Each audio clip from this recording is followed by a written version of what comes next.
presidente at kung ika'y papalarin maging presidente ng Pilipinas, do you think, Senator Bongbong, is it time to enact a law on abortion that would allow pregnant rape victims the choice of legal and safe abortion? Yes, I think for very severe cases, like you say, the majority of cases are rape victims, and I think that if it can be shown that they were raped and it was not consensual sex and that got them pregnant, then they should have the choice to abort or not. The other is incest, perhaps.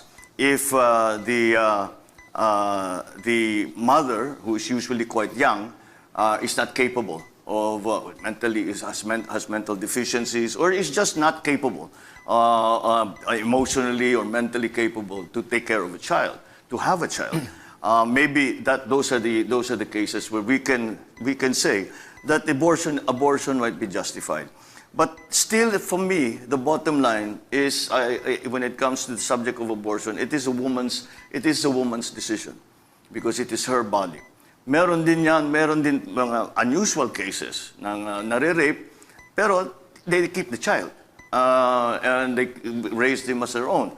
Again, they must be given that choice. And the women, I think, well, all the women in my life, always, when we talk about this subject, when we talk about abortion, say, it's my body. I should decide. And I subscribe to that notion, and I think that's correct.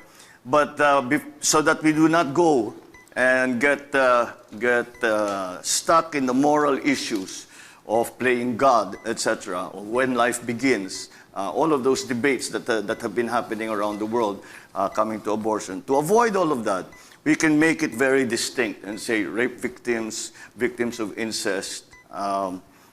If the mother's life, health is in danger, if they take the pregnancy to full term, maybe that will be another possibility. But beyond that, I don't think we need to do more than that when it comes Senator to abortion. Bongbong, this is totally against the position of the Catholic Church. Tayo'y 80% or more Catholics in this country, at ang sinasabi ng ating relihiyon ay walang conditions, abortion is not allowed. It is killing an innocent human being inside the womb of a mother. What do you say to that argument? Well, I cannot argue theology. All I argue is what the statistics that you have given me. 60,000 people, 60,000 are hospitalized. Is that the figure? Yeah. Because of botched abortions. How many women die? Every day. That's more what I'm. And that's a more important consideration to you than, religion. If you're a public administrator, that should be the concern. Is this death rate so high? And we can do in one fell swoop, maybe we can avoid a large percentage of that. We should do it. Kasi maraming mga kwento. Halimbawa, I read a story about a woman na merong dwarfism, na hindi kaya mga anak. Meron naman isang doktor na pinaaral yung kanyang nagpaaral sa kanya. She was raped. There are incestuous rapes. So, kasi ang inaalaw dito sa Pilipinas ay yung tinatawag na therapeutic abortion.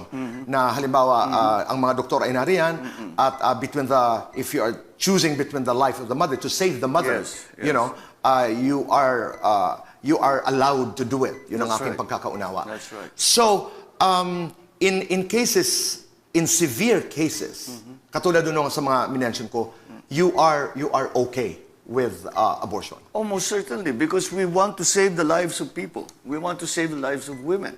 And that's what, in effect, we will be doing if we allow these critical cases to avail of that therapeutic abortion that you mentioned.